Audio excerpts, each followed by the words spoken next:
Hello, good afternoon guys. Ayan, magluluto tayo ngayon ng ang tawag dito, pinakbet ng Ilocano. Yung instead of alamang, 'di ba sa ibang lugar yung pinakbet nila is alamang. So ang ilalagay ko ngayon is ah, bagong isda. Ayan, ang ilalagay natin ito. Sagot. Ito yung ilalagay natin. Fish oil. Ayan. So, ayan. Yan ang ilalagay natin. Kaya magluluto tayo. So, we have saluyot. Ayan yung saluyot. Then, we have yan yung talong. Ayan, binabad ko sa water kasi para hindi siya mangitim. Then, we have the ampalaya. Ayan. So, naka-prepare na to lahat. The sitaw and the okra. Nandito, oh.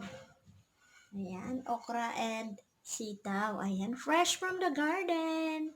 So, yan, mga ano yan, dyan ko lang hinarvest sa mga tanim-tanim namin. Yung, ito, kalabasa. Okay, then, ang ating mga sahog, ayan, ayan, pork. Medyo may tabang pork. Ayan, sarap yan. Then, we have our tomatoes, ginger, garlic, and the onions, guys. Ayan.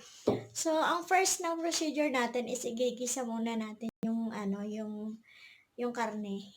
'Di ba? So, gigisa muna natin siya bago lagyan nitong mga ingredients. Ayan. So, yan ang procedure. Ilalagay ko na lang sa baba, sa description box, kung ano yung mga nilagay kong gulay at kung ano yung mga sahog niya at paano gawin. Okay guys?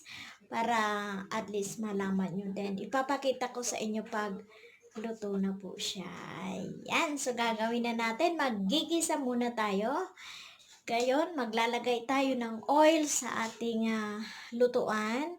Pag mainit ng oil, ilalagay natin yung una, yung yung ilalagay natin, yung ginger. Sunod yung onion and garlic, then tomato. So, pag yung tomato is nakita na natin na talagang naluto na siya, ilalagay na natin yung bagoong. 'Di ba? Then pag na yung bagoong niya, nagkulo na siya, una natin ilalagay is yung yung kalabasa. Then sunod yung sitaw at saka okra. Ayan, then talong. Yan, sunod-sunod na yan yung mga gulay.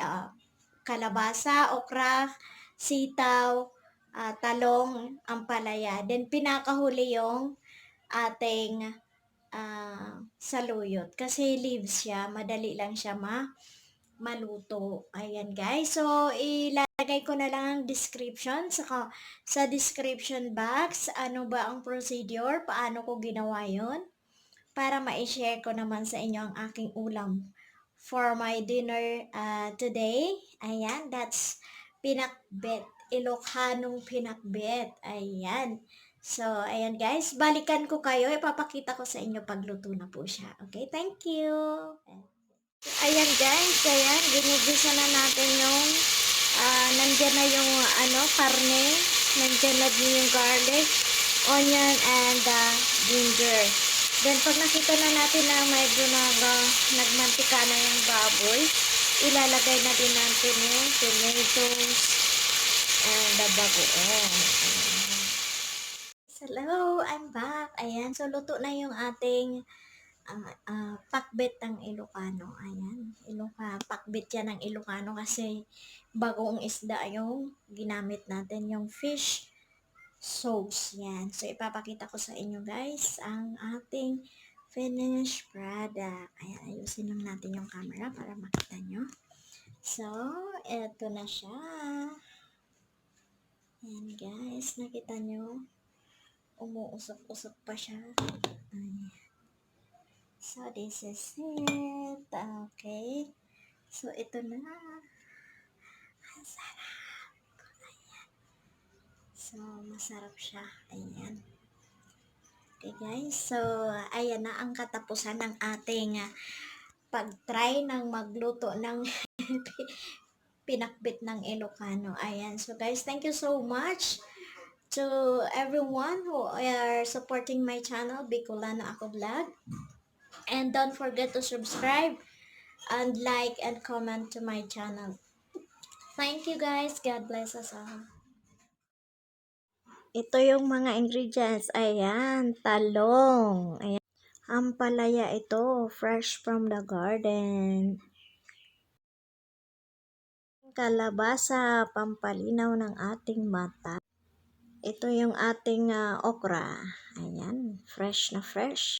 Ayan yung saluyot natin. Ayan, fresh na fresh siya. Ating sitaw. Ayan, fresh na din na siya na sitaw. Ito yung ating bagoong isda. Ayan. Ito yung karne natin. Ayan, ginigisa natin sa mga ricados. Ito na yung ating luto ng pinakbit ng Ilocano.